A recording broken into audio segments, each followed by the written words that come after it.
Thank you for joining us on this episode of KTN Mid Morning. My name is Koi.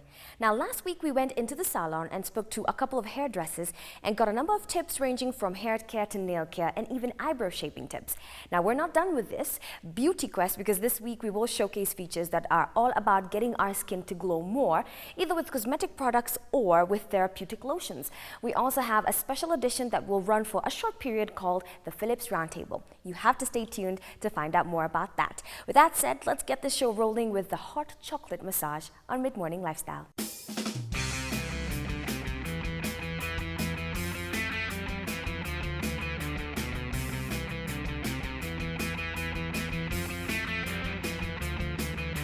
The only reason why I eat chocolate is because it tastes sweet.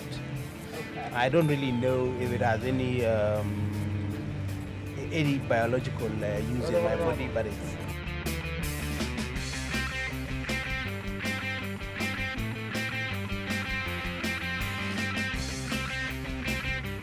The tasty secret of the cocoa tree was discovered 2,000 years ago. The produce of this tree contains seeds that can be processed into chocolate.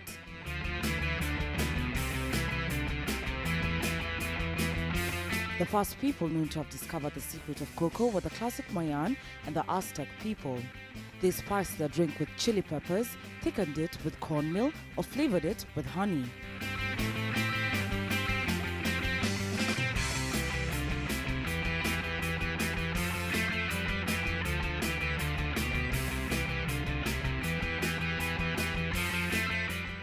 Most of us know chocolate as a deliciously decadent sweet that can be eaten in cookies, cakes, and other desserts.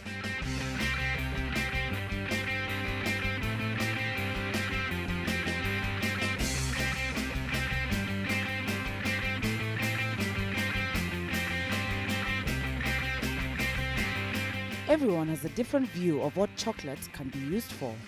Chocolates are kind of enticing to the tongue and to the lips, and you can always roll them, so to me it looks more romantic. However, there's a new therapy that has been created using chocolate, the hot chocolate massage. First of all, it's chocolate. We pour the chocolate on the body. It's a kind of a pamper massage. You just pour the chocolate on your body and then you let the chocolate flow. That's why we don't really go into the deep tissue. We just let it flow and leave it for 3 hours. So you're not allowed to shower 3 hours after you get a hot chocolate massage.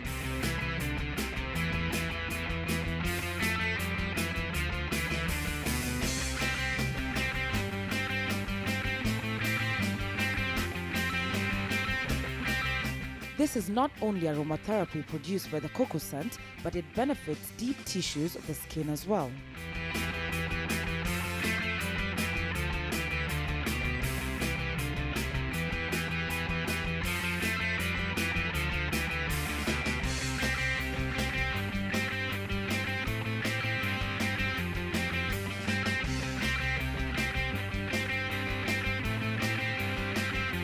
Your skin gets tighter, your skin complexion changes, you have a slight shimmer like for the next 2-3 weeks, and it penetrates your skin.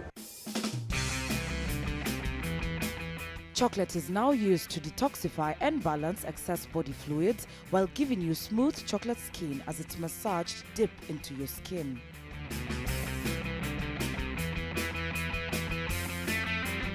Who would have thought that chocolate would be totally non-fattening and extremely relaxing?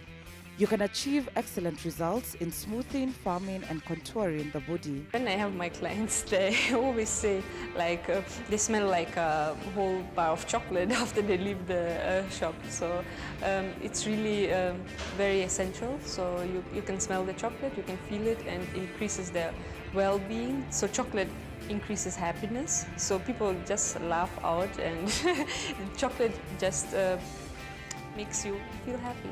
Such a relaxing feeling, especially with the warm chocolate just dropping on the body, dropping on the spine, that sends you senses of relaxation. It was really, really such a great feeling when you're lying there and feeling the warm chocolate around the skin. As for those great facials, the oil in chocolate opens your pores and gives you that even-toned complexion.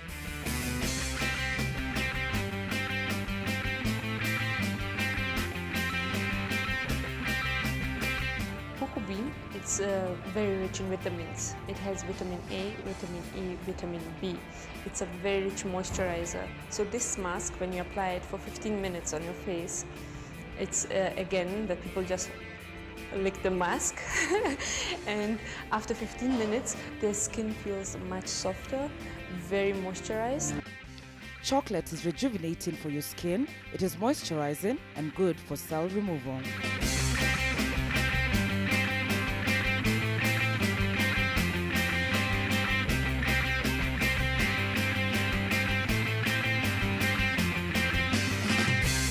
The secret to soft lips is preventing them from getting chapped in the first place. Dry, chapped lips are not only painful but can be embarrassing as well. Soft lips always will make our smile look even better. So for that reason, next we learn how to get baby soft lips. Hi, Rachel here. Just wanted to do a really quick tutorial on baby soft lips and how to get them.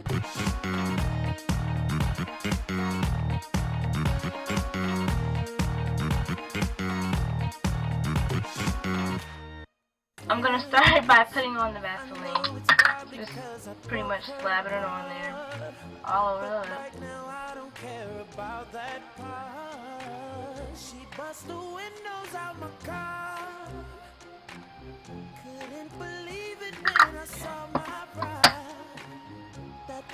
I'm going to get a piece of tissue and lay that out in front of me. Okay, take your sugar, take a pinch of it.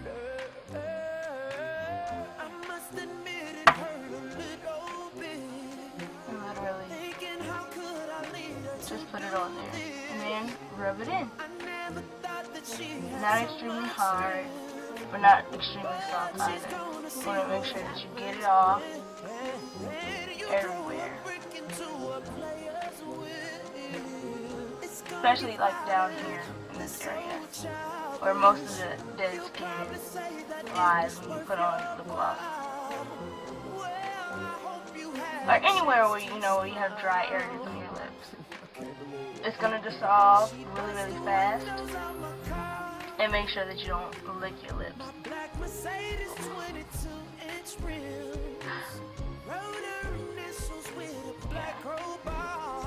Rub it in until you feel like you've done your job, and you'll be able to feel when it dissolves mostly. So till it dissolves, pretty much. Not all the way, but anyway. Warm rag.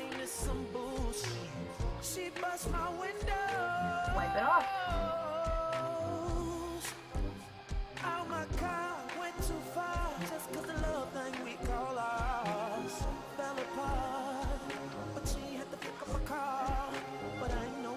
You should be able to feel a difference immediately. Feel really good.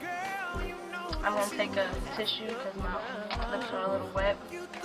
And I'm going to just wipe around the lips, not necessarily on my lips.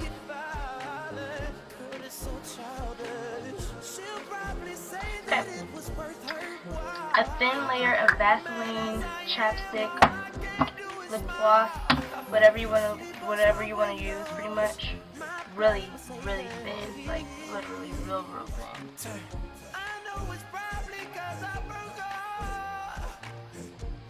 Much better. Much better. You feel a lot better. A number of you may recognize the brand Phllips owing to the fact that many of us use them or use them as a preferred light bulbs in our homes. However, Phllips is now undertaking its third Cairo to Cape roadshow and reaching 17 cities in 11 countries. Now, their aim is to demonstrate their new and unique innovations which offer solutions for some of the key issues facing Africa.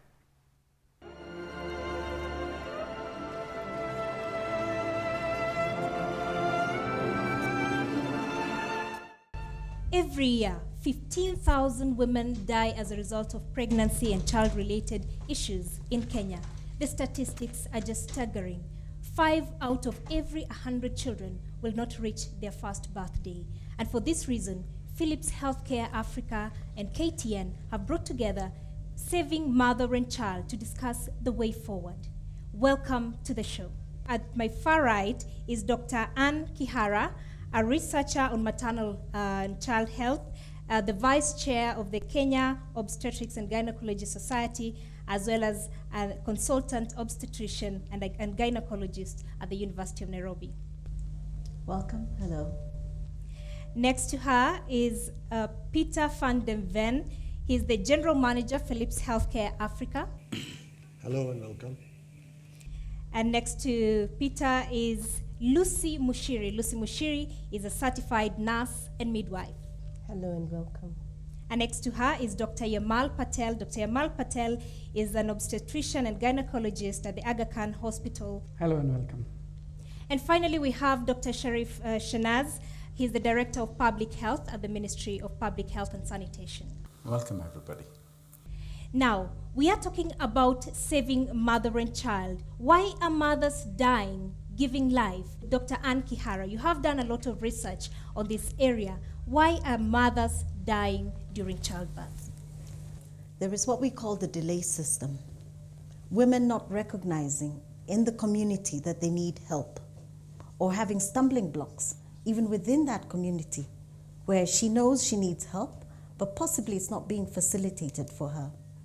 Then you have the issue of, how do I get to the facility? Access. We have variable geographical areas in this country, hilly terrain, roads that are not passable. That could be an added insult for her, with a problem trying to get there. And finally, at the service delivery point, does she get what she appropriately requires when she does get to the facility? It begs you to ask, is the infrastructure there? Is there personnel to deal with her problem? And if not, do we have referral mechanisms in place for her to get to the next stage, but at the same time, safely for herself and for her baby? Lucy, as an independent midwife, how is your experience dealing with Kenyan mothers? Why are we losing some of these mothers during childbirth? I want to very much agree with Dr. Kihara on the point that awareness is our biggest enemies. And I have worked even with educated women, so it goes across the board, from the rural woman to the urban woman. Awareness is a big thing. And then when you know, if you know that you are supposed to go and access this care that is there and available to you, the kind of care you get at the point where you go is also wanting, to some extent, the quality that there is needs probably some added bits to it to help sustain the woman's life at the end of the pregnancy and the child as well. We have the Kenya Demographic and Health Survey, which shows, very shocking statistics. Less than half of Kenyan women are being attended to by skilled personnel. Why aren't they seeking the services of skilled personnel like yourself? First, I think just to go back into history, and if you look at the Kenyan history, birth was not a situation that was one that you should go to hospital for. It's a normal, natural process, and most of the times it used to happen at home, and you would get help from your auntie, from your elder sister, from a woman within the community who knew how to help women with birth. So I think that mentality still exists, and birth is still taken to a larger extent as a natural occurrence that doesn't need a lot of medical and technical support. That is right, and we still do have a lot of traditional birth attendants. Although the ministry now is telling Kenyans, to move away from traditional birth attendants. Dr. Sharif, more than 50% of women are still giving birth using the services of traditional birth attendants.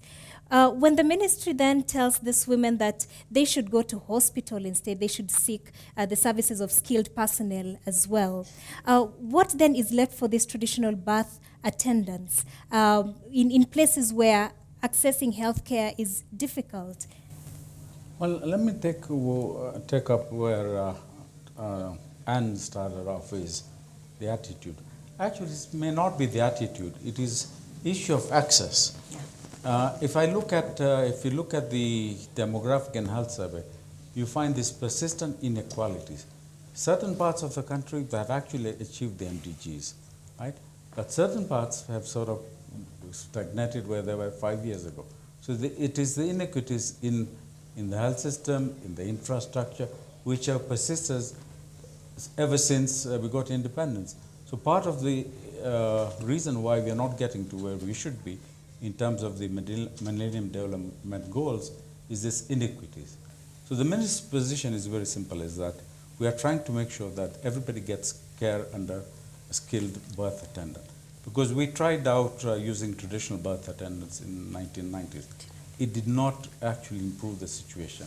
So we went back to the system that everybody should be delivered by a skilled birth attendant. Dr. Kihara, what percentage of obstetricians and gynecologists are out there, out of Nairobi, in the rural areas? How many do we have there? I think it'll beg to ask, how many are we in the first place? We're about 500 in this country. What's the Kenyan population? 38 million. By the WHO standard, we should be having one gynecologist to about 10,000. So we already have a very big disparity. Secondly, whether we like it or not, there's economics of scale. And doctors tend to concentrate in urban areas as opposed to being in the rural area. But that does not mean a woman cannot access skilled attendants. We do have midwives, and we are beginning to now embrace the issue of having skilled personnel, including medical officers, clinical officers, sharing in this task to ensure that mothers and babies get the best possible. Every time doctors are posted out of Nairobi to remote areas, talk of northeastern, to Wajir, they will go there just after their internships, and after a short period, they are asking for transfers back to Nairobi. At the end of the day, the doctors are not helping the situation. What do you think, Dr. If a doctor is posted towards northeastern Kenya or something, and he is probably the only doctor around in the vicinity, and he's not having all the facilities that he needs to probably work with in terms of providing the necessary care for his mothers and the newborn. So he might at one point or another somehow get frustrated over it and then decide to ask for a transfer back to to an urban area. One of the ways that the ministry or the government should help is decentralize the facilities or of high order. Like if we have, when I say tertiary level care or those kind of centers should also be out of Nairobi. Then you will find the doctors going to that place because they have a tertiary level center. We only have 2 national hospitals in Kenya. But what about the rest? The distribution of the primary health care facilities, are they well equipped? What is government doing to ensure that these primary health care facilities do have facilities to do C-section, to do ultrasounds? Dr. what's your take on that? I think it is not feasible for the time being to make sure that every rural health facility has, facilities for cesarean section. It is simply not possible. We have around 7,000 health facilities in this country. So the issue is to make sure that those who will deliver normally should be able to deliver in a basic setting of a health center or a dispensary. But those who have a complication should be referred to a district hospital where cesarean section or other things are possible. We have managed to go to some of the far-flung facilities. They do not have working ambulances. Why can't we have the technology that we are talking about in those primary healthcare facilities as far as they are in Turkana, in Wajir, and in Kajiado? It's nice to say that, yes, we need technology. It is going to help, right? But in reality, if you do not have human resources there, the technology is not going to work, right? So we have to find a situation where we actually keep human resources in those levels. Having a skilled birth attendant at a facility or even out at home will make all the difference. Putting technology, but at an appropriate place, maybe a district hospital where people can operate the technology. If you look at our staff distribution, right, around 59% of all our staff is actually working in an urban area. For others, it may be 80% of staff working in an urban area, and it's only 20% working in the rural area. So it's the skills which we are missing out there in the field.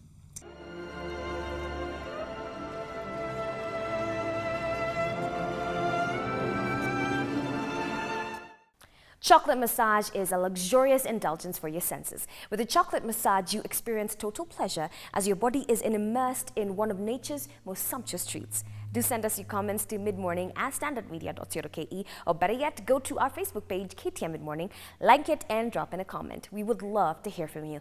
That's all we have for you today. Do enjoy the rest of your day.